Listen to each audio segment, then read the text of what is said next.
News ಅವರಿಗೆ ಸ್ವಾಗತ. ನಾನು ಲಕ್ಷ್ಮಣ್ ಹೂಗಾರ್. ರಾಜ್ಯಪಾಲ ರಾಜಕೀಯ ಇವತ್ತಿನ ಚರ್ಚಾ ವಸ್ತು. ರಾಜ್ಯಪಾಲರು ಈಗಿನ ಕಾಂಗ್ರೆಸ್ ಸರ್ಕಾರಕ್ಕೆ ಪ್ರತಿಪಕ್ಷ ನಾಯಕರಾಗಿದ್ದಾರಾ ಅನ್ನುವಂಥ ಪ್ರಶ್ನೆ ಕಾಡ್ತಾ ಇದೆ. ಬಹುತೇಕ ರಾಜ್ಯಪಾಲರು ಹಿಂದಿನ ಬಿಜೆಪಿ ಸರ್ಕಾರಕ್ಕೆ ನಿದ್ದೆಯಲ್ಲೂ ಕೂಡ ಕಾಡ್ತಾ ಇದ್ರು. ಹಾಗಾಗಿ ರಾಜ್ಯಪಾಲರನ್ನ ಕೂಡಲೇ ವಾಪಸ್ ಕರೆಸ್ಕೊಳ್ಬೇಕಂತ ಹೇಳಿ ಬಿಜೆಪಿ ಅನೇಕ ಹೋರಾಟಗಳನ್ನು, ಅಷ್ಟೇ ಅಲ್ಲ ಅಡ್ವಾಣಿ ನೇತೃತ್ವದಲ್ಲೂ ಕೂಡ ರಾಷ್ಟ್ರಪತಿಗಳನ್ನ ಭೇಟಿ ಮಾಡಿ ಮನವಿ ಮಾಡಿದ್ದು, ಆಗ್ರಹಿಸಿದ್ದು ಕೂಡ ನೆನಪಿದೆ. ಆದರೆ ಈಗ ಕಾಂಗ್ರೆಸ್ ಸರ್ಕಾರ ಬಂದಾಗ ರಾಜ್ಯಪಾಲರು ಬಹುತೇಕ ಸುಮ್ಮನಿರ್ತಾರೆ ಅಂತ ಕಾಂಗ್ರೆಸ್ನವರು ಭಾವಿಸಿದ್ದಾರೆ. ಆದರೆ ಈಗಲೂ ಕೂಡ ಕಾಂಗ್ರೆಸ್ ಸರ್ಕಾರಕ್ಕೆ ಇವತ್ತು ಬಗ್ಗಲ ಮುಳ್ಳಾಗಿ ಕಾಡ್ತಾ ಇದ್ದಾರೆ ರಾಜ್ಯಪಾಲರು ಅನ್ನೋದು. ಮತ್ತೊಂದು ಕಡೆ ಅವರಿಗೆ ಸಂವಿಧಾನದತ್ತ ಅಧಿಕಾರ ಇದ್ರೂ ಕೂಡ ಅದನ್ನ ಬೇರೆ ರೀತಿಯಾಗಿ ಬಳಕೆ ಮಾಡ್ಕೊಳ್ತಾ ಇದ್ದಾರೆ ಅಂತ ಸಂಶಯ ಬಹುತೇಕ ಕಾಂಗ್ರೆಸ್ನವರನ್ನೇ ಕಾಡ್ತಾ ಇದ್ದಾರೆ. ಅಷ್ಟೇ ಅಲ್ಲ, ಈಗ ರಾಜ್ಯಪಾಲರು ಕಾಂಗ್ರೆಸ್ ಸರ್ಕಾರಕ್ಕೆ ಒಂದು ರೀತಿ ಬಿಸಿ ತುಪ್ಪ ಉಗುಳಲಿಗೂ ಆಗ್ತಾ ಇಲ್ಲ, ಮತ್ತೊಂದು ಕಡೆ ಅದನ್ನ ಏನಂತಂದ್ರೆ ಹೊರಗೂ ಹಾಕಕ್ಕಾಗ್ತಾ ಇಲ್ಲ. ಬಹುತೇಕ ಬಿಸಿ ತುಪ್ಪ ಆಗಿ ರಾಜ್ಯಪಾಲರು ಕಾಡ್ತಾ ಇದ್ದಾರೆ. ಸೊ ರಾಜ್ಯಪಾಲರು ಇನ್ನೇನು ಕೇವಲ ಅಂದ್ರೆ 6-7 ತಿಂಗಳು ಇರ್ತಾರೆ. ಬಹುತೇಕ ಅವ್ರನ್ನ ಎತ್ತಂಗಡಿ ಮಾಡ್ಬೇಕಂತೇಳಿ ಕೂಡ ಕಾಂಗ್ರೆಸ್ ಸರ್ಕಾರದಲ್ಲಿ ಕೆಲವು ಸಚಿವರು ಪ್ರಯತ್ನ ನಡೆಸಿದ್ದಾರೆ ಅನ್ನೋದು. ಸೊ ಈಗ ಮತ್ತೆ ಬಹಿರಂಗವಾಗಿ ರಾಜ್ಯಪಾಲರು ಅನೇಕ ವಿವಾದಾತ್ಮಕ ಹೇಳಿಕೆಗಳನ್ನು ಕೊಡ್ತಾರೆ. ಹಾಗಾಗಿ ಎಲ್ಲೋ ಒಂದು ಕಡೆ ರಾಜ್ಯಪಾಲ ರಾಜಕೀಯ ಅನ್ನುವಂಥದ್ದು ಮತ್ತೆ ಬೀದಿಗೆ ಬರ್ತಾ ಇದೆ ಅನ್ನೋ ಪ್ರಶ್ನೆ ಇದೆ. ಸೊ ಇದಕ್ಕೂ ಮೊದಲು ಅನೇಕ ಗೊಂದಲಕಾರಿ, ವಿವಾದಾತ್ಮಕ ಮತ್ತು ಎಚ್ಚರಿಕೆಯ ಹೇಳಿಕೆಗಳನ್ನು ಕೂಡ ರಾಜ್ಯಪಾಲರು ನೀಡಿದ್ದಾರೆ. ಆ ಮೂಲಕ ಸಾರ್ವಜನಿಕ ಚರ್ಚೆಗೂ ಕೂಡ ರಾಜ್ಯಪಾಲರೇ ಖುದ್ದು ಅದಕ್ಕೆ ಒಂದು ರೀತಿ ಪುಷ್ಟಿ ಕೊಟ್ಟಿದ್ದಾರೆ. ನಾನು ಚರ್ಚೆಯನ್ನು ಮಾಡ್ತೀನಿ, ನಮ್ಮ ಜೊತೆಗೆ ಅನೇಕ ಗಣ್ಯರು ಕೂಡ ಇರ್ತಾರೆ, ಪ್ಯಾನಲಿಸ್ಟ್ ಇರ್ತಾರೆ. ಮೊದಲಿಗೆ ರಾಜ್ಯಪಾಲ ರಾಜಕೀಯದ ವಿಚಾರಗಳು ಇದ್ದಾವೆ. ಯಾವ್ಯಾವ ರೀತಿ ಈ ಸರ್ಕಾರ ಬಂದ ಮೇಲೆ ರಾಜ್ಯಪಾಲರು ಬಹಿರಂಗವಾದಂಥ ಇರುಸುಮುರುಸಿನ ಒಂದು ಹೇಳಿಕೆಯನ್ನು ಕೊಟ್ಟಿದ್ರು. ಅಷ್ಟೇ ಅಲ್ಲ, ಇವತ್ತು ಮತ್ತೊಂದು ಹೇಳಿಕೆ ಕೊಟ್ಟಿದ್ದಾರೆ, ನಾನು ಯಾರ ಅಧೀನದಲ್ಲೂ ಇಲ್ಲ, ನಾನು ಜೂನ್ವರೆಗೂ ಕೂಡ ಕೆಲಸ ಮಾಡ್ತೀನಿ ಅನ್ನೋದು. ಈ ರೀತಿ ಹೇಳಿಕೆಗಳು ಯಾಕೆ ಬರ್ತಾ ಇದಾವೆ ಗೊತ್ತಿಲ್ಲ. ಬಹುತೇಕ ರಾಜ್ಯ ಸರ್ಕಾರ ಮತ್ತು ರಾಜ್ಯಪಾಲರ ಮಧ್ಯೆ ಸಂಘರ್ಷ ಶುರು ಆಗಿದೆಯಾ? ಸೊ ಇಂಥದ್ದೊಂದು ಪ್ರಶ್ನೆ ಬಹುತೇಕ ಕಾಡ್ತಾ ಇದೆ. ಸೊ ಮೊದಲಿಗೆ ರಾಜ್ಯಪಾಲ ರಾಜಕೀಯದಲ್ಲಿ ಅನೇಕ ಅಂಶಗಳಿದಾವೆ, ಅವನ್ನು ನೋಡ್ಕೊಂಬರೋಣ. ಕೆಲ ಸಚಿವರು ರೇಸ್ ಕೋರ್ಸ್ಗೆ ಹೋಗೋದನ್ನು ನಿಲ್ಲಿಸಲಿ. ಸೊ ಸಿದ್ದರಾಮಯ್ಯ ನೇತೃತ್ವದ ಸರ್ಕಾರ ಅಸ್ತಿತ್ವಕ್ಕೆ ಬಂದ ಕೆಲವೇ ದಿನಗಳಲ್ಲಿ ರಾಜ್ಯಪಾಲರು ನೀಡಿದಂಥ ಮೊದಲ ಹೇಳಿಕೆ ಇದು. ಸೊ ಇದು ಸ್ವತಃ ಆ ರಾಜ್ಯಪಾಲರು ಆರಂಭದಲ್ಲೇ ಸಚಿವರು ಕೆಲವರು ರೇಸ್ ಕೋರ್ಸ್ಗೆ ಹೋಗ್ತಾರೆ, ಆ ರೇಸ್ಗೆ ಹೋಗೋಂಥದ್ದು ನಿಲ್ಲಿಸಬೇಕಂತೇಳಿ ಹೊಸ ಸಚಿವ ಅಂಬರೀಷ್ ಅವರ ಕುರಿತು ರಾಜ್ಯಪಾಲರು ಮೊದಲ ಬಾರಿಗೆ ಇಂಥ ಹೇಳಿಕೆ ನೀಡಿದರು. ಸಿದ್ದರಾಮಯ್ಯ ಸರ್ಕಾರಕ್ಕಿಂತ ಯಡಿಯೂರಪ್ಪ ಸರ್ಕಾರವೇ ವಾಸಿ ಅಂತ ಹೇಳಿದ್ರು. ಅಂದರೆ ಕಾಂಗ್ರೆಸ್ ಸರ್ಕಾರ ಬಂದ ಮೇಲೆ ಯಡಿಯೂರಪ್ಪ ಸರ್ಕಾರವೇ ವಾಸಿ ಅನ್ನುವಂಥ ಹೇಳಿಕೆಯನ್ನು ಕೊಟ್ಟು ಇಡೀ ಸರ್ಕಾರಕ್ಕೆ ಮುಜುಗರ ಒಂದು ತಂದಂಥವರು. ಅಷ್ಟೇ ಅಲ್ಲ, ಹಿಂದಿನ ಯಡಿಯೂರಪ್ಪ ಸರ್ಕಾರವೇ ವಾಸಿಯಾಗಿತ್ತು, ಅಂದರೆ ಈಗಿನ ಸರ್ಕಾರ ಯಾವುದೇ ರೀತಿ ಒಂದು ತೃಪ್ತಿಯ ಕಾರ್ಯಕ್ರಮಗಳನ್ನು ಮಾಡ್ತಾ ಇಲ್ಲ, ಆಡಳಿತ ತೃಪ್ತಿ ತಂದಿಲ್ಲ ಅನ್ನುವಂಥ ಒಂದು ಸ್ಪಷ್ಟ ಸಂದೇಶವನ್ನು ರಾಜ್ಯಪಾಲ ಹಂಸರಾಜ್ ಭಾರದ್ವಾಜ್ ನೀಡಿದರು. ಹಾಗಾಗಿ ಸಿದ್ದರಾಮಯ್ಯ ಸರ್ಕಾರಕ್ಕಿಂತ ಯಡಿಯೂರಪ್ಪ ಸರ್ಕಾರವೇ ವಾಸಿ ಅಂತೇಳಿ ರಾಜ್ಯಪಾಲರು ಆರಂಭದಲ್ಲಿ ಹೇಳಿದರು. ಸೊ ನಂತರ ವಿವಿ ಕುಲಪತಿಗಳ ನೇಮಕದಲ್ಲಿ ಸರ್ಕಾರ ವಿಳಂಬ ಮಾಡ್ತಾ ಇದೆ. ಉತ್ತಮ ವ್ಯಕ್ತಿಗಳನ್ನು ಸೂಚಿಸಿದರೆ ನಾನು ಒಪ್ಪಿಗೆ ಕೊಡ್ತೇನೆ. ಸೊ ಅಂದರೆ ಉನ್ನತ ಇಲಾಖೆಯ ಅನೇಕ ನಿರ್ಧಾರಗಳನ್ನು ಕೂಡ ನನ್ನ ಗಮನಕ್ಕೆ ಬರ್ತಾ ಇಲ್ಲ. ಎಲ್ಲೋ ಒಂದು ಕಡೆ ಈ ರೀತಿಯ ವ್ಯಕ್ತಿಗಳನ್ನು ನೇಮಕ ಮಾಡುವಾಗ ನನ್ನನ್ನು ಒಪ್ಪಿಸಬೇಕು, ಮತ್ತು ಅವರು ವ್ಯಕ್ತಿತ್ವನೂ ಕೂಡ ನನ್ನ ಗಮನಕ್ಕೆ ಬರಬೇಕಾಗತ್ತೆ. ಹಾಗಲ್ಲದೆ ಹೋದರೆ ನಾನು ಒಪ್ಪೋದಿಲ್ಲ. ಸೊ ಎಲ್ಲೋ ಒಂದು ಕಡೆ ಉನ್ನತ ಶಿಕ್ಷಣ ಇಲಾಖೆ ಮೇಲೆ ವಿಶೇಷ ಆಸಕ್ತಿ ರಾಜ್ಯಪಾಲರಿಗೆ. ಹಾಗಾಗಿ ಇಲ್ಲೂ ಕೂಡ ರಾಜ್ಯ ಸರ್ಕಾರ ಮತ್ತು ಆ ಇಲಾಖೆಯ ಸಚಿವರನ್ನು ಕೂಡ ಒಂದು ರೀತಿ ತರಾಟೆ ತೆಗೆದುಕೊಂಡಿದ್ರು, ಅಸಮಾಧಾನ ಹೊರಗಾಕಿರ್ತಕ್ಕಂಥದ್ದು ಗಮನಿಸಬಹುದು. ಕಬ್ಬು ಬೆಳೆಗಾರರ ಸಮಸ್ಯೆಗೆ ಪರಿಹಾರ ಕಂಡುಹಿಡಿಯೋದರಲ್ಲಿ ಸರ್ಕಾರ ಎಡವಿದೆ ಅನ್ನುವಂಥ ಹೇಳಿಕೆಯನ್ನು ಕೊಟ್ಟಿದ್ರು. ಯಾವ ಸುವರ್ಣ ಸೌಧದ ಮುಂದೆ ರೈತರು ಪ್ರತಿಭಟನೆ ಮಾಡ್ತಾ ಇದ್ರು. ವಿಠ್ಠಲ ಅರಭಾವಿ ಆತ್ಮಹತ್ಯೆ ಮಾಡ್ಕೊಂಡ ನಂತರ ಒಂದು ವೇಳೆ ಸರ್ಕಾರ ಮನಸ್ಸು ಮಾಡಿದರೆ, ಮೊದಲೇ ದರವನ್ನು ನಿಗದಿ ಮಾಡಿದರೆ ಒಬ್ಬ ರೈತ ಆತ್ಮಹತ್ಯೆ ಮಾಡ್ಕೊಳ್ತಿರಲಿಲ್ಲ. ಆ ಸರ್ಕಾರ ಎಡವಿದೆ ಅನ್ನುವಂಥ ಹೇಳಿಕೆಯನ್ನು ಕೊಟ್ಟರು. ಸಿಎಂ ಸಿದ್ದರಾಮಯ್ಯ ಪ್ರಾಮಾಣಿಕವಾಗಿ ಕೆಲಸ ಮಾಡ್ತಾ ಇದ್ದಾರೆ, ಆದರೆ ಕೆಲ ಸಚಿವರ ಕಾರ್ಯವೈಖರಿಯಿಂದ ಅವರಿಗೆ ಉತ್ತಮ ಆಡಳಿತ ನೀಡಲಿಕ್ಕೆ ಸಾಧ್ಯ ಆಗ್ತಾ ಇಲ್ಲ. ಸೊ ಎಲ್ಲೋ ಒಂದು ಕಡೆ ಸಿದ್ದರಾಮಯ್ಯ ಮತ್ತು ರಾಜ್ಯಪಾಲರ ಮಧ್ಯೆ ಒಂದು ಏನಂತಂದ್ರೆ ಡಿಫ್ರೆನ್ಸ್ ಬಂದಿದೆಯಾ ಅಥವಾ ಅಂದರೆ ಅಂತರ ಹೆಚ್ಚಾಗ್ತಾ ಇದೆಯಾ ಅನ್ನೋಂಥ ಪ್ರಶ್ನೆ ಇತ್ತು. ಸೊ ಹಾಗಾಗಿ ಮೊದಲು ಸಿದ್ದರಾಮಯ್ಯ ಸರ್ಕಾರ ತೃಪ್ತಿಯಾಗಿಲ್ಲ, ಯಡಿಯೂರಪ್ಪ ಸರ್ಕಾರ ಒಳ್ಳೆ ಆಡಳಿತ ನೀಡಿತ್ತು ಅನ್ನೋಂಥ ಮಾತನ್ನು ಹೇಳಿದ್ರು, ಅದೇ ವಾಸಿ ಅಂತ ಹೇಳಿದ್ರು. ಈಗ ಎಲ್ಲೋ ಒಂದು ಕಡೆ ಕೆಲವು ಸಚಿವರು ರಾಜ್ಯಪಾಲರನ್ನ ಎತ್ತಂಗಡಿ ಮಾಡಿಸ್ಬೇಕು, ಅವ್ರನ್ನ ವಾಪಸ್ ಕಳಿಸ್ಬೇಕು ಅನ್ನುವಂಥ ಒಂದು ಒಳಗೆ ರಾಜಕೀಯ ನಡೀತಾ ಇದೆ, ಒತ್ತಡ ತಂತ್ರ ನಡೀತಾ ಇದೆ ಅನ್ನುವಂಥ ಒಂದು ಅಂಶ ಗೊತ್ತಾದ ಮೇಲೆ ಈಗ ಸಿದ್ದರಾಮಯ್ಯ ಒಳ್ಳೆ ಆಡಳಿತ ಕೊಡ್ತಾ ಇದ್ದಾರೆ, ಆದರೆ ಕೆಲವು ಸಚಿವರು ಸರಿಯಾಗಿ ಕೆಲಸ ಮಾಡ್ತಾ ಇಲ್ಲ. ಅದರಿಂದಾಗಿ ಒಳ್ಳೆ ಆಡಳಿತ ಕೊಡಲಿಕ್ಕೆ ಒಂದು ಅಡ್ಡಿ ಆಗಿದೆ ಅನ್ನುವಂಥ ಹೇಳಿಕೆಯನ್ನು ಇತ್ತೀಚೆಗಷ್ಟೇ ನೀಡಿದ್ರು ರಾಜ್ಯಪಾಲ ಭಾರದ್ವಾಜ್. ರಾಜ್ಯಪಾಲರು ಬಿಜೆಪಿ ಸರ್ಕಾರದ ನಿಜವಾದ ಪ್ರತಿಪಕ್ಷ ನಾಯಕ. ಇಲ್ಲಿ ಸಿದ್ದರಾಮಯ್ಯ ರೇವಣ್ಣ ಪ್ರತಿಪಕ್ಷ ನಾಯಕರೇ ಇಲ್ಲ. ಇದು ಹಿಂದೆ ಭಾರತೀಯ ಜನತಾ ಪಕ್ಷ ಇದೇ ರಾಜ್ಯಪಾಲರ ಕುರಿತು ಬಹಿರಂಗವಾಗಿ ನೀಡಿದಂಥ ಹೇಳಿಕೆ. ಆಗ ರಾಜ್ಯಪಾಲರು ನೇರವಾಗಿ ಬಿಜೆಪಿಯ ಒಂದು ಶತ್ರು ಆಗಿ ಕಂಡು ಬಂದಿದ್ರು. ಆಗ ಪ್ರತಿಪಕ್ಷ ನಾಯಕರಾಗಿ ರಾಜ್ಯಪಾಲರೇ ಅನ್ನುವಂಥ ರೀತಿ ಭಾರತೀಯ ಜನತಾ ಪಕ್ಷ ನಾಯಕರು ಹಾದಿ ಬೀದಿಗಳನ್ನು ಕೂಡ ಟೀಕೆ ಮಾಡಿದ್ರು. ಹಾಗಾಗಿ ಇಲ್ಲಿ ಪ್ರತಿಪಕ್ಷ ನಾಯಕರು ರಾಜ್ಯಪಾಲರೇ ಅಂತ ಹೇಳಿ ಹಿಂದಿನ ಬಿಜೆಪಿಯ ನಾಯಕರು ಆರೋಪ ಮಾಡಿದ್ದು ನಾವು ನೋಡ್ಬೋದು. ಬಿಜೆಪಿ ಕಿತ್ತೆಸೆದು ಕಾಂಗ್ರೆಸ್ ಸರ್ಕಾರ ತರಲಿಕ್ಕೆ ಸಂಚು ರೂಪಿಸಿದ್ದಾರೆ ಅನ್ನುವಂಥ ಆರೋಪವನ್ನು BS ಯಡಿಯೂರಪ್ಪ ಆಗಿನ CM ಆಗಿದ್ದಂಥ ಯಡಿಯೂರಪ್ಪನವರು ಬಹಳ ಗಂಭೀರವಾದಂಥ ಆರೋಪವನ್ನು ಮಾಡಿದರು. ಅಷ್ಟೇ ಅಲ್ಲ, ನನ್ನ ಸರ್ಕಾರವನ್ನು ಅಸ್ಥಿರಗೊಳಿಸಿ, ನನ್ನ ಸರ್ಕಾರವನ್ನು ಉರುಳಿಸಿ ರಾಜ್ಯದಲ್ಲಿ ಕಾಂಗ್ರೆಸ್ ಸರ್ಕಾರ ತರಲಿಕ್ಕೆ ಇವರು ಕಂಕಣಬದ್ಧ ಆಗಿದ್ದಾರೆ, ಟೊಂಕ ಕಟ್ಟಿದ್ದಾರೆ ಅನ್ನುವಂಥ ಆರೋಪವನ್ನು ಯಡಿಯೂರಪ್ಪ ಮಾಡಿದರು. ಕರ್ನಾಟಕದಲ್ಲಿ ಬಿಜೆಪಿ ಸರ್ಕಾರ ಅಸ್ಥಿರ ಮಾಡೋದಕ್ಕೆ ಭಾರದ್ವಾಜರನ್ನು ರಾಜ್ಯಪಾಲರಾಗಿ ನೇಮಿಸಲಾಗಿದೆ. ಅಂದರೆ ಹೈಕಮಾಂಡ್ ಇಲ್ಲಿಗೆ ಇವರನ್ನು ರಾಜ್ಯಪಾಲರನ್ನಾಗಿ ಮಾಡಿದ್ದೇ ಇಲ್ಲಿನ ಸರ್ಕಾರವನ್ನು ಅಸ್ಥಿರಗೊಳಿಸಲಿಕ್ಕೆ, ಬಿಜೆಪಿಯನ್ನು ನಾಮಾವಶೇಷಣೆ ಮಾಡಲಿಕ್ಕೆ ಕೇಂದ್ರ UPA ಸರ್ಕಾರ ನೇಮಿಸಿದೆ ಅನ್ನುವಂಥ ಆರೋಪವನ್ನು ಕೂಡ ಆಗಿನ ಸರ್ಕಾರ, ಆಗಿನ ಮುಖ್ಯಮಂತ್ರಿ ಯಡಿಯೂರಪ್ಪ ಮಾಡಿದರು. ಕಳ್ಳನೆ ಪೊಲೀಸರನ್ನು ಬೆದರಿಸಿದ ಹಾಗಿದೆ. ರಾಜ್ಯಪಾಲರು ಆಗಿನ ಭ್ರಷ್ಟಾಚಾರ, ಆಗಿನ ಹಗರಣಗಳ ಕುರಿತು ಮಾತಾಡಿದಾಗ ಯಡಿಯೂರಪ್ಪ ಬಹಳ ಕಠೋರವಾಗಿ ಮಾತಾಡಿದರು. ಆಗ ರಾಜ್ಯಪಾಲರು ಪ್ರತಿಕ್ರಿಯೆ ಮಾಡಿದ್ರು, ಕಳ್ಳನೇ ಪೊಲೀಸರನ್ನ ಬೆದರಿಸ್ತಾ ಇದ್ದಾರೆ. ಸೊ ಹಾಗಾಗಿ ಕಳ್ಳರನ್ನ ನಾವು ವಿಚಾರಿಸಿದಾಗ ಅವರೇ ಪೊಲೀಸರನ್ನ ಬೆದರಿಸೋ ಪರಿಸ್ಥಿತಿ ಬಂದಿರೋ ಅಂತ ಒಂದು ರೀತಿ ಟಾಂಗನ್ನು ರಾಜ್ಯಪಾಲರು ಆಗಿನ CMಗೆ ನೀಡಿದರು. ಸಾರ್ವಜನಿಕರ ಹಣ ಬೇಕಾಬಿಟ್ಟಿ ಬಳಕೆ ಆಗ್ತಾ ಇದೆ. ಜೊತೆಗೆ ಕಳೆದ ಕೆಲವು ವರ್ಷಗಳಿಂದ ಹಗರಣಗಳು, ಭ್ರಷ್ಟಾಚಾರದಿಂದಾಗಿ ಜನ ಸರ್ಕಾರದ ಮೇಲೆ ನಂಬಿಕೆ ಕಳ್ಕೊಳ್ತಾ ಇದ್ದಾರೆ ಅಂತ ಒಂದು ಅಭಿಪ್ರಾಯವನ್ನು ರಾಜ್ಯಪಾಲರು ತಮ್ಮ ಭಾಷಣದಲ್ಲಿ, ಜಂಟಿ ಅಧಿವೇಶನ ಉದ್ದೇಶಿಸಿ ಮಾಡುವಾಗ ಭಾಷಣದಲ್ಲೂ ಹೇಳಿದರು. ಸೊ ನೇರವಾಗಿ ಆಗಿನ ಸರ್ಕಾರವನ್ನು ತಿವಿದಿದ್ರು. ಸೊ ಈ ಸರ್ಕಾರದಲ್ಲಿ ಎಲ್ಲವೂ ಕೂಡ ಸರಿ ಇಲ್ಲ ಅನ್ನೋಂಥ ಒಂದು ಅಸಮಾಧಾನವನ್ನು ತಮ್ಮ ಭಾಷಣದಲ್ಲೇ ಮಾಡಿದ್ರು ರಾಜ್ಯಪಾಲರು. ಆಗ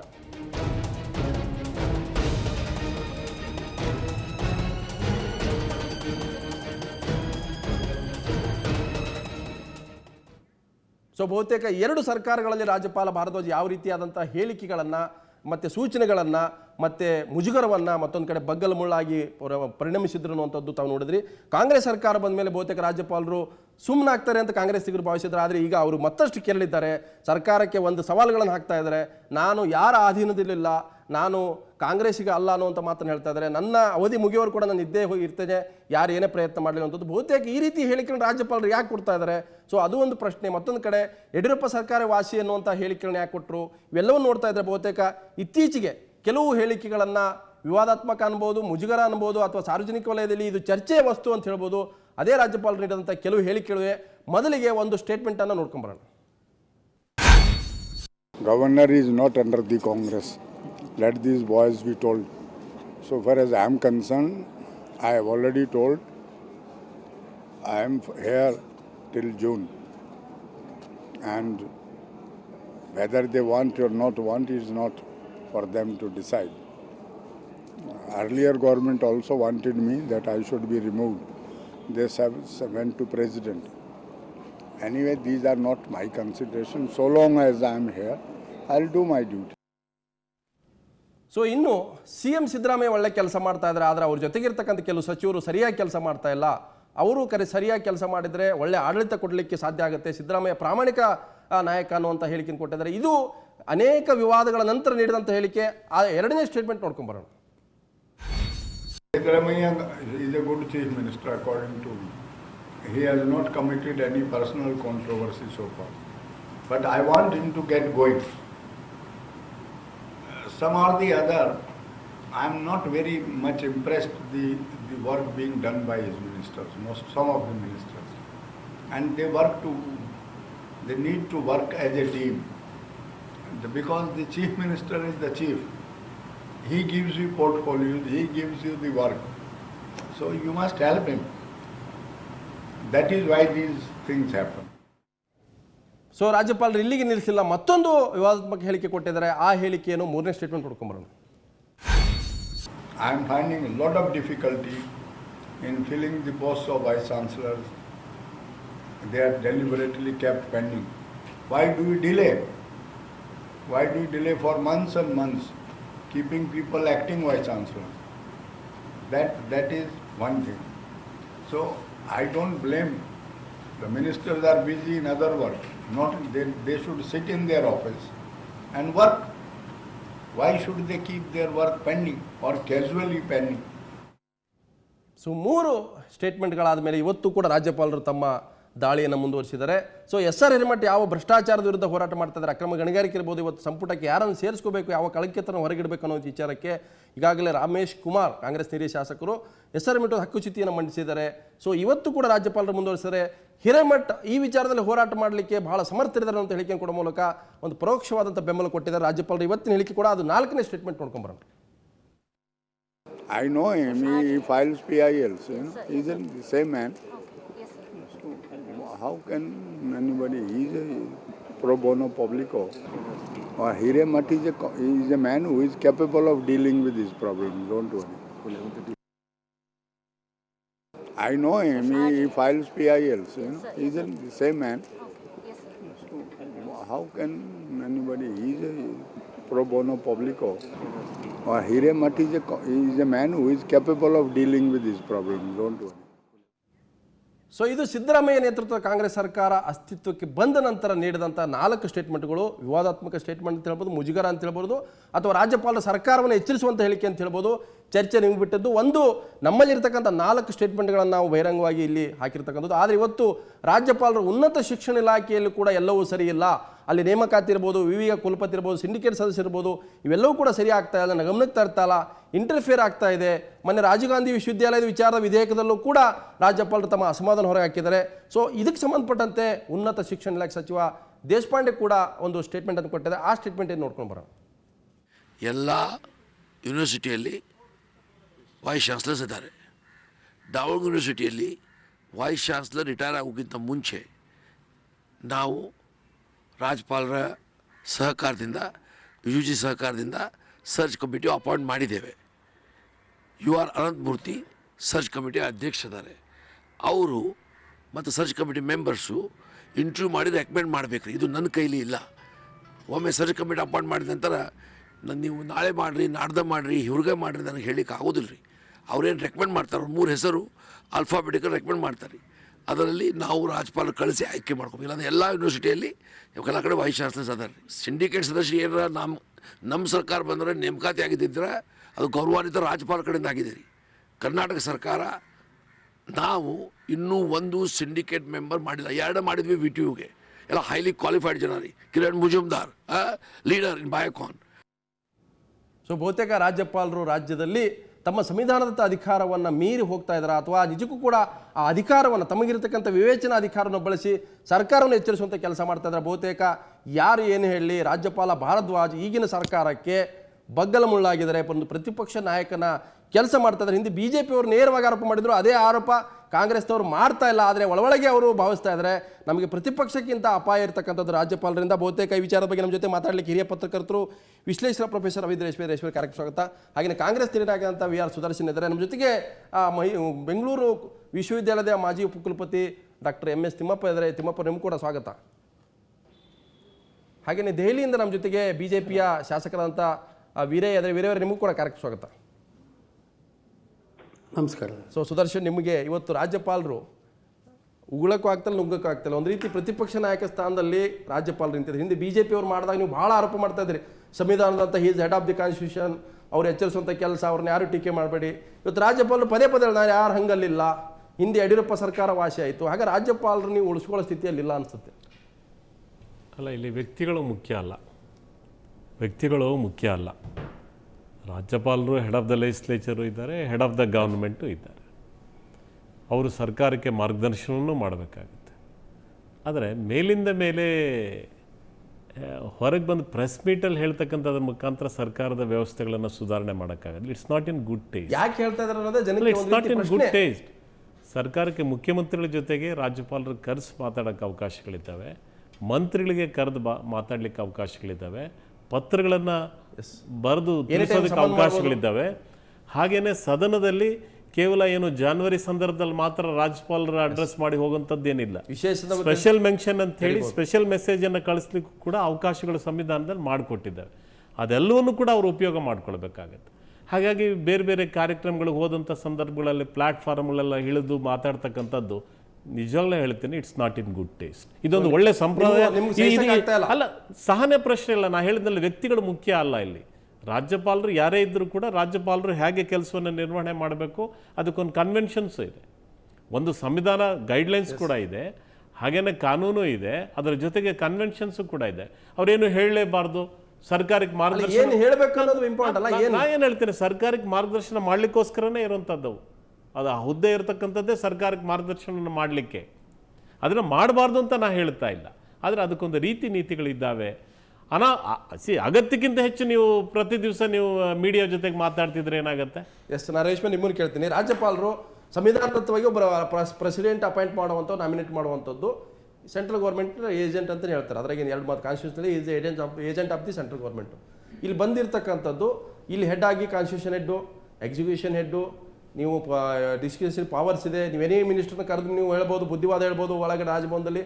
ಇವತ್ತು ಬಹಿರಂಗವಾಗಿ is the opposition leader of the state government ಅಂತ ಅನಿಸ್ತಾ ಇದೆ. ಸುದರ್ಶನ್ ಅವರು ಹೇಳಿದಾಗೆ ಇಲ್ಲಿ ವ್ಯಕ್ತಿಗತ ಅನಿಸಿಕೆಗಳು, ಅವರ ಮನಸ್ಸಿನ ಆಳದ ಪೂರ್ವಾಗ್ರಹಗಳಿಗೆ ಅವಕಾಶ ಇಲ್ಲ. ರಾಷ್ಟ್ರಪತಿ ಹುದ್ದೆ ಥರವೇ ರಾಜ್ಯಪಾಲರ ಹುದ್ದೆ ಅವರು ನಿಷ್ಪಕ್ಷಪಾತಿಯಾಗಿರಬೇಕು. ಆಯಾ ಕಾಲದ ಚುನಾಯಿತ ರಾಜ್ಯ ಸರ್ಕಾರಕ್ಕೆ ಮಹಾಪೋಷಕರಾಗಿ, ಮಾರ್ಗದರ್ಶಕರಾಗಿ ಮತ್ತು ಅನೇಕ ಸಾರಿ ಸ್ವಲ್ಪ ಕಿವಿ ಹಿಂಡೋ ಮೇಷ್ಟ್ರಾಗಿಯೂ ಇರ್ಲಿಕ್ಕೆ ಸಾಧ್ಯ. ಬಟ್ ಹಂಗೆ ಅನಿಸಿಲ್ಲ ನಮಗಂತೂ ಕಳೆದ 5 ವರ್ಷದಲ್ಲಿ. ಆಮೇಲೆ ಕರ್ನಾಟಕ ದೃಷ್ಟಿಯಿಂದ ಯಾವುದೇ ಪಕ್ಷದ ಕೇಂದ್ರ ಸರ್ಕಾರ ಇರಲಿ, ಯಾವುದೇ ಮೈತ್ರಿಕೂಟದ ಕೇಂದ್ರ ಸರ್ಕಾರ ಇರಲಿ, ಒಂದು ಪ್ಯಾಟರ್ನ್ ನಾವು ನೋಡ್ತಾ ಇದ್ದೀವಿ. ಇಲ್ಲಿ ಹೆಂಗಿದ್ರು ಇಲ್ಲಿ ಶೂದ್ರ ಮುಖ್ಯಮಂತ್ರಿಗಳಿರ್ತಾರೆ, ಒಬ್ಬ ಬ್ರಾಹ್ಮಣ ರಾಜ್ಯಪಾಲರನ್ನು ತರಬೇಕು ಅನ್ನೋ ಅದೊಂದು ಪ್ಯಾಟರ್ನ್ ನಾವು ನೋಡ್ತಾ ಇದ್ದೀವಿ. ಇಲ್ಲಿ ಚತುರ್ವೇದಿಯವರಾಗಲಿ, ಆರ್ ಪಿ ಠಾಕೂರ್ ಆಗಲಿ, ಅದಾದಮೇಲೆ ಇವರಾಗಲಿ, ಮಧ್ಯ ರಮಾದೇವಿಯವರು, ಖುರ್ಷಿದ್ ಆಲಂ ಖಾನ್ ಬಿಟ್ಟರೆ ಉಳಿದಂತೆ ಒಂದು ಪ್ಯಾಟರ್ನ್ ಇದೆ ಕರ್ನಾಟಕದಲ್ಲಿ. ಅದೇನೇ ಇರಲಿ. ಆಮೇಲೆ ಒಂದು ಇಂಟ್ರೆಸ್ಟಿಂಗ್ ಏನಂದರೆ, 2 ಹಿನ್ನೆಲೆಗಳು, ಇಬ್ಬರು ರಾಜ್ಯಪಾಲರ ಹಿನ್ನೆಲೆ. ಆಕ್ಟಿವ್ ಗವರ್ನರ್ ಅಂತ ಹೇಳ್ತಾರೆ. ಟಿ.ಎನ್. ಚತುರ್ವೇದಿ ಅವ್ರನ್ನ NDA ಸರ್ಕಾರ ಮಾಡಿತ್ತು. ಟಿ.ಎನ್. ಚತುರ್ವೇದಿ ಅವರು ರಾಜೀವ್ ಗಾಂಧಿ ಅವರ ಕಾಲದಲ್ಲಿ ಬೋಫರ್ಸ್, ಅವಾಗ ಅವರು controller and auditor general CAG ಆಗಿದ್ರು. ಈ CAG ರಿಪೋರ್ಟ್ ಅನ್ನೋ ಪರಿಕಲ್ಪನೆಗೆ ಮಹತ್ವ ಬಂದಿದೆ ಬೋಫರ್ಸ್ ಹಗರಣದಲ್ಲಿ ಚತುರ್ವೇದಿ ಅವರು ಕೊಟ್ಟ ವರದಿಯಿಂದಾಗಿ. ಹಂಸರಾಜ್ ಭಾರದ್ವಾಜ್ ಅವರು ಈ ಬೋಫರ್ಸ್ ಹಗರಣದ ತನಿಖೆಗೆ ಬಿ ರಿಪೋರ್ಟ್ ಹಾಕಿಸಿ ಅದನ್ನು ಇತಿಶ್ರೀ ಹಾಡಿದ್ದೆ ಇವರು. ಬಹುಶಃ ಅದಕ್ಕೆ ಪ್ರತಿಫಲವಾಗಿ ಅವ್ರಲ್ಲಿ ಬಂದಿರ್ಬೋದು. ಆ ಥರ ನಾವು ಮಾಧ್ಯಮದವರಾಗಿ, ಪತ್ರಕರ್ತರಾಗ್ಬಿಟ್ಟು ನಾವು ಆ ಥರ ಅನೇಕ ಥರ ಊಹಾಪೋಹಗಳನ್ನ ಮಾಡ್ಬೋದು. ಇವರು ಕ್ರಿಯಾಶೀಲ ರಾಜಕಾರಣಿ, ಈಸ್ ಎ ಆಕ್ಟಿವ್ ಪಾಲಿಟಿಷಿಯನ್. ಸಚಿವ ಹಿಂದಿನ ಸರ್ಕಾರದಲ್ಲಿ UPA 1ನಲ್ಲಿ ಅವ್ರು ಮಂತ್ರಿ ಆಗಿದ್ರು, UPA 2ನಲ್ಲಿ ಮಂತ್ರಿ ಆಗಲಿಲ್ಲ, ಆಮೇಲೆ ರಾಜ್ಯಪಾಲರಾಗಿ ಬಂದರು. ನಾವು ಸಾಮಾನ್ಯವಾಗಿ ರಾಜ್ಯಪಾಲರ ಅಧಿಕಾರಾವಧಿ 5 ವರ್ಷ ಅಂತ ಅನ್ಕೊಳ್ತಾ ಇದ್ವಿ. ಈಗಾಗಲೇ 6.5 ವರ್ಷ ಆಗೋಗ್ಬಿಟ್ಟಿದೆ. Yes, over run his tenure ಅಂತ ಕಾಣುತ್ತೆ. ಆಮೇಲೆ ಅವರು ತನ್ನ ಮಂತ್ರಿ ಆಗಲಿಲ್ವಲ್ಲ, ಜೂನ್ ಮುಗಿಯುತ್ತೆ, 5 ವರ್ಷ ಆಗುತ್ತೆ ಜೂನ್ಗೆ. ಸಕ್ರಿಯ ರಾಜಕಾರಣದಲ್ಲಿದ್ದು ಮತ್ತೆ ಈ ರಾಜ್ಯಪಾಲರ ಹುದ್ದೆ ಅಂದ್ರೆ ಎಲ್ಲೋ ಒಂದು ಕಡೆ ದಿಗ್ಬಂಧನದಲ್ಲಿ ಇದ್ದಂಗೆ ಆಗುತ್ತೆ, ಗೃಹ ಬಂಧನದಲ್ಲಿ ಮುಕ್ತಿ ಪಡೆಯೋಕೆ ಏನಾದರೂ ಪ್ರಯತ್ನ ಮಾಡ್ತಾ ಇದ್ದಾರೆ ಅಂತ. ಆದರೆ ಹಂಸರಾಜ್ ಭಾರದ್ವಾಜ್ ಅವರಿಗೆ ಕರ್ನಾಟಕ ಸಂಬಂಧ ಸುಮಾರು 30 ವರ್ಷಗಳ ಕಾಲ ಹಳೆಯದಿದೆ. ಯಾಕೆ 1980ರ ದಶಕದ ಆರಂಭದಲ್ಲಿ ಅವರು ಕನಿಷ್ಕ ಹೋಟ್ಲಿಗೆ ಬರ್ತಾಯಿದ್ರು. ಸುಪ್ರೀಂ ಕೋರ್ಟ್ನ ಹಿರಿಯ ನ್ಯಾಯವಾದಿಯಾಗಿದ್ದರು. ಇಂದಿರಾ ಗಾಂಧಿಯವರ ವಿರುದ್ಧ ಒಂದು ಚುನಾವಣಾ ತಕರಾರು ಅರ್ಜಿಯನ್ನು ಅಮಾವಾಸ್ಯ ನೀಲಕಂಠ ನಮ್ಮ ಜಿ ವಿ ಶಾಂತರಾಜ್ ಅವರು ಇಲ್ಲಿ ಸೀನಿಯರ್ ಅಡ್ವೊಕೇಟ್. ಅವ್ರಿಗೂ ಭಾಳ ಸ್ನೇಹ ಆಯಿತು. ಇಂದಿರಾ ಗಾಂಧಿಯವರ ಪ್ರಕರಣಕ್ಕೆ ಸಂಬಂಧಪಟ್ಟಂತೆ ಬಂದು ಭಾಳ ಅವರ ಸಾಮಾಜಿಕ ನಡವಳಿಕೆಯಲ್ಲಿ ತುಂಬ ಸಹಜವಾಗಿರ್ತಾರೆ. ಅವ್ರು ಯಾವುದೇ ಥರದ ನಾನು ದೊಡ್ಡ. ಬಟ್ ನಮ್ಮ ಪೊಲಿಟಿಕಲ್ ಯಾಕೆ ಈ ಚರ್ಚೆ ಅಂತಂದರೆ, ಯಡಿಯೂರಪ್ಪ ಸರ್ಕಾರವನ್ನು ಕೆಳಗಿಳಿಸೋಕೆ ನನಗೆ ಇವರೇ ಒಂದು ರೀತಿ ಕೇಂದ್ರ ಸರ್ಕಾರದಿಂದ ಬಂದಿದ್ದಾರೆ, ನನ್ನ ಸರ್ಕಾರವನ್ನು ತೆಗೆದು ಕಾಂಗ್ರೆಸ್ ಸರ್ಕಾರ ತರಕ್ಕೆ ಪಿತೂರಿ ಮಾಡಿದ್ದಾರೆ, ಕಾಂಗ್ರೆಸ್ ಭವನ ಆಗಿದೆ Raj Bhavan, is the agent of Congress ಎಲ್ಲ ಹೇಳ್ದಂಥವ್ರು ಕಾಂಗ್ರೆಸ್ ಸರ್ಕಾರ ಬಂದ್ಮೇಲೆ ಯಡಿಯೂರಪ್ಪ ಸರ್ಕಾರ ವಾಸಿ ಅಂತ ಹೇಳ್ತಾರಂತಂದ್ರೆ. ರಾಜ್ಯಪಾಲ ಹುದ್ದೆಯ ಘನತೆ, ಗೌರವ ಮತ್ತು ಶಿಷ್ಟಾಚಾರ ಪಾಲನೆ ಇದೆ. ಆ ಲಕ್ಷ್ಮಣ ರೇಖೆಯನ್ನು ಆಗಾಗಾಗಿ ಅವ್ರು ದಾಟ್ತಾ ಇರೋದು ಭಾಳ ಆಶ್ಚರ್ಯದಾಯಕ ಅನಿಸ್ತಾ ಇದೆ. ಬಹುಶಃ ರಾಷ್ಟ್ರಪತಿಗಳು ಕೂಡ ಇದನ್ನು ಗಮನಿಸ್ತಾ ಇರ್ಬೋದು, ಕರ್ನಾಟಕ ರಾಜ್ಯಪಾಲರ ವರ್ತನೆ. ನನಗೆ ಒಂದಿರೋ ವರ್ತಮಾನ, ಯಾವುದೇ ಪಕ್ಷದ ಇಲ್ಲಿಯ ಸರ್ಕಾರ ಕೇಂದ್ರ ಸರ್ಕಾರಕ್ಕೆ ಈ ರೀತಿ ಒಂದು ದೂರನ್ನು ಕೊಟ್ಟಿದೆ, ನಮಗೆ ಸಹಿಸಕ್ಕೆ ಆಗ್ತಾ ಇಲ್ಲ ಅನ್ನುವಂಥ ಒಂದು ದೂರಿದೆ, ನಮ್ಮನ್ನು ಚೇಂಜ್ ಮಾಡಿ ಅನ್ನುವಂಥ ಒಂದು ವರ್ತಮಾನ. ಆಮೇಲೆ ಅವರು ಏನು ಮಾಡ್ತಾರೆ ಅಂತಂದರೆ, ದಿನಪತ್ರಿಕೆಗಳಲ್ಲಿ ಬಂದಿರ್ತಾವಲ್ಲ ಕೆಲವು ಊಹಾಪೋಹಗಳ ರೀತಿಯಲ್ಲಿ ಯಾವುದೊಂದು ರೈಟ್ ರಿಯಾಕ್ಟ್ ಮಾಡ್ತಾರೆ. ಯಾರನ್ನೂ ಕೋಟ್ ಮಾಡದೆ ಬಂದಿದ್ದು ವರದಿದು ಮೊನ್ನೆ. ಅಲ್ಲ, ಮಿನಿಸ್ಟರ್ ರಿಯಾಕ್ಟ್ ಮಾಡಲ್ಲ, ಪೊಲಿಟಿಕಲ್ ಪಾರ್ಟಿ ಕಾಂಗ್ರೆಸ್ ವಲಯದಲ್ಲಿ ಅತೃಪ್ತಿ ಇದೆ, ಅವ್ರನ್ನ ವಾಪಸ್ ಪಡೀರಿ ಅಂತ ಒಂದು ಒತ್ತಡ ಇರ್ತಾರೆ ಹೈಕಮಾಂಡ್ಗೆ ಅಂದ್ಬಿಟ್ಟು ಎಲ್ಲೋ ಒಂದು ಸುದ್ದಿ ಪ್ರಕಟ ಆಯ್ತು ಅಷ್ಟೇ. ಅದು ಯಾರು ಹೇಳಿದ್ದಲ್ಲ, ಕೋರ್ಟ್ ಅಲ್ಲ. ಅದಕ್ಕೆ ಮಾರನೇ ದಿವಸ ರಿಯಾಕ್ಟ್ ಮಾಡ್ತಾರೆ, ಒಂದು ಪಬ್ಲಿಕ್ ಫಂಕ್ಷನ್ ರಿಯಾಕ್ಟ್ ಮಾಡ್ತಾರೆ. ಆ ಫಂಕ್ಷನಿಂದ ಹೊರಗೆ ಬರುವಾಗ ಯಾರೋ ಪತ್ರಕರ್ತರು ಮೈಕ್ ಹಿಡಿದು ಸಾಕು ಸೌಂಡ್ ಬೈಟ್ ಕೊಟ್ಟೇ ಬಿಡ್ತಾರೆ. ಮಿನಿಸ್ಟ್ರೇ ಮಾತಾಡಲ್ಲ. ಇವರು ಸೌಂಡ್ ಬೈಟ್ ಅಂದ್ರೆ ನೀವು ಯಾರು ಕಚ್ತಾರೆ ಮೈಕ್ ಯಾರು. ಇಲ್ಲ, ನಾನು ಮತ್ತೆ ಚರ್ಚೆ ಮಾಡಿ ತಿಮ್ಮಪ್ಪ ಅವರಿದ್ದಾರೆ, ವೀರ ಏನಾದರೆ ಅದಕ್ಕಿಂತ ಮೊದಲು ಅಂತ